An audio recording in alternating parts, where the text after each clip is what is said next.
Have you ever been so desperate for a job you'll endure almost anything, only to find yourself trapped under a boss who seems determined to break you? That was me, micromanaged, humiliated, working through lunch breaks while my life crumbled at home. I thought I had escaped her. But she kept coming after me.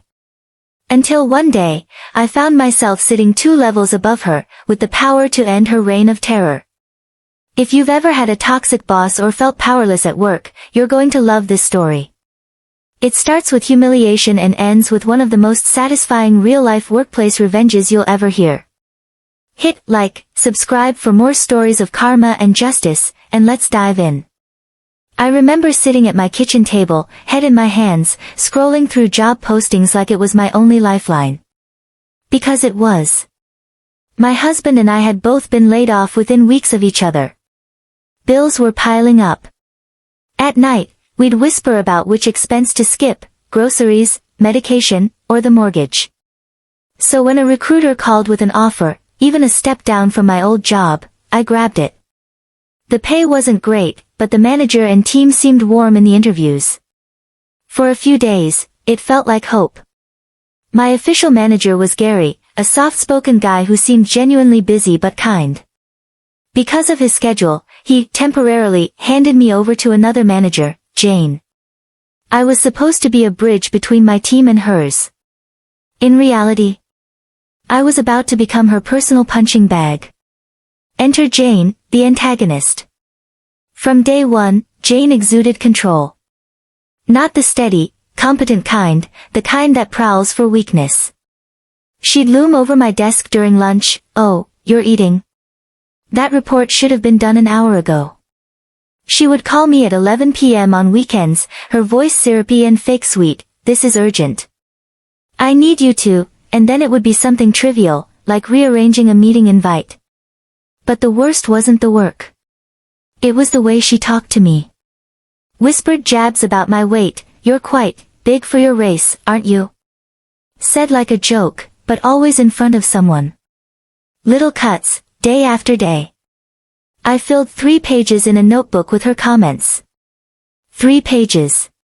My only tiny act of rebellion was talking back sometimes. She hated that. Each time I defended myself, she doubled down.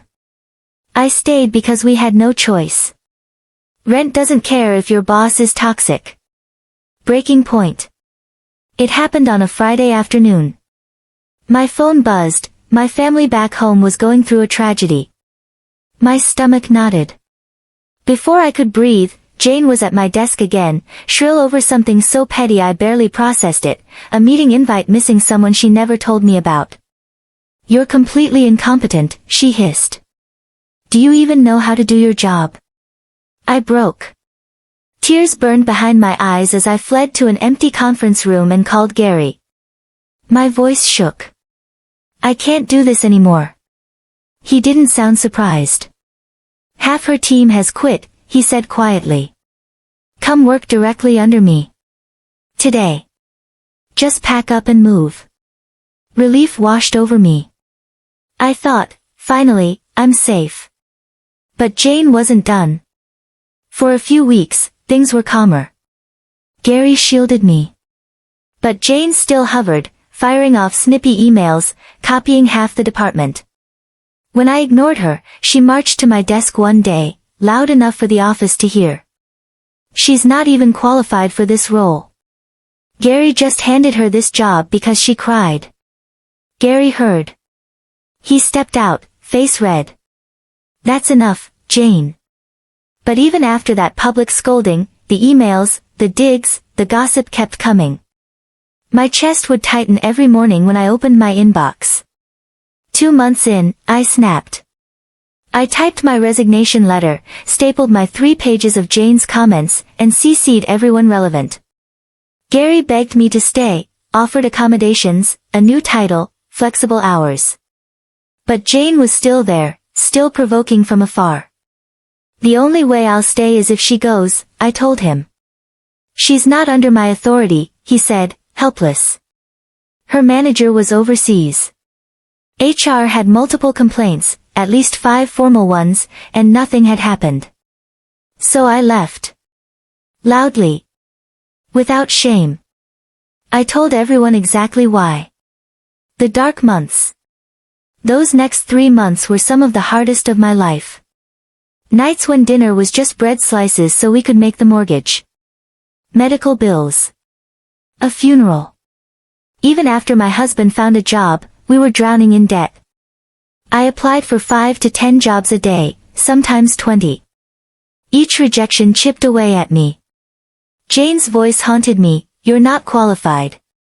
But somewhere deep down, I clung to the thought, this isn't the end of my story. The twist, a door opens.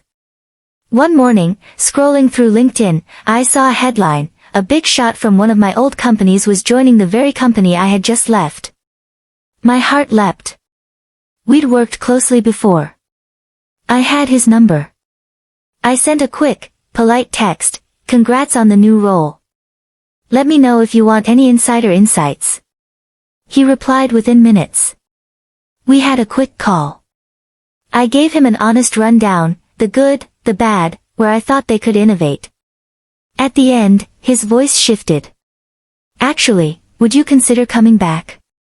I need a chief of staff." I almost dropped the phone.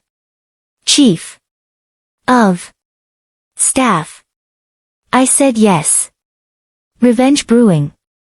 Imagine Jane's face when, at the first all-hands call, the big shot welcomed me as his chief of staff. All the VPs and higher-ups sat in a giant conference room, clapping politely. I now sat 2 levels above Jane. In 3 months, her team had hemorrhaged staff. Gary beamed at me, saying kind things. Jane. She didn't even try to fake it. She went nuclear. She emailed my boss, the big shot, calling me an unqualified idiot, claiming I'd tried to get her fired, and hinting that I'd lied my way up. She didn't even CC me. Big shot forwarded me the email with a simple, "What's this about?" My pulse hammered. This was it. The reckoning. We scheduled an hour-long call. My hands trembled, but my voice stayed calm. I laid it all out, how Jane had abused me and others, the resignation letters still on my desktop, the turnover numbers Gary could confirm, the nasty emails her current staff had quietly forwarded to me. I didn't embellish. I didn't need to. The evidence spoke for itself. Big Shot listened, silent except for a few low mms. Finally he said, "Thank you. Leave it with me." By Friday, Jane was gone. Fired. Climactic payoff, describe the feeling. I wish I could describe the exact moment I found out. An email popped up with HR's header, "Personnel change announcement." My eyes skimmed the words, effective immediately, Jane Smith is no longer with the company. My breath caught. The office buzzed quietly, whispers spreading. Someone passed me in the hall, murmuring, "Did you see? She's gone." I walked into my new office, shut the door, and just sat there. Not gloating. Not laughing. Just, breathing. For months, she'd made me feel powerless, small, like I didn't belong. And now. Justice. Clean, final, undeniable. Voice softens, reflective. Sometimes, the best revenge isn't loud or cruel. It's simply being in the right place, with the right integrity, when karma finally catches up. I didn't plan for Jane to get fired. I just did my job, told the truth, and waited. And in the end, it was enough. Reminder, toxic bosses don't last forever. Tell your story, hold your head high, and keep moving forward. You never know when life will hand you the chance to rise above. If this story hit home, give it a like, drop your own workplace revenge stories in the comments, and subscribe for more real-life tales of karma served cold.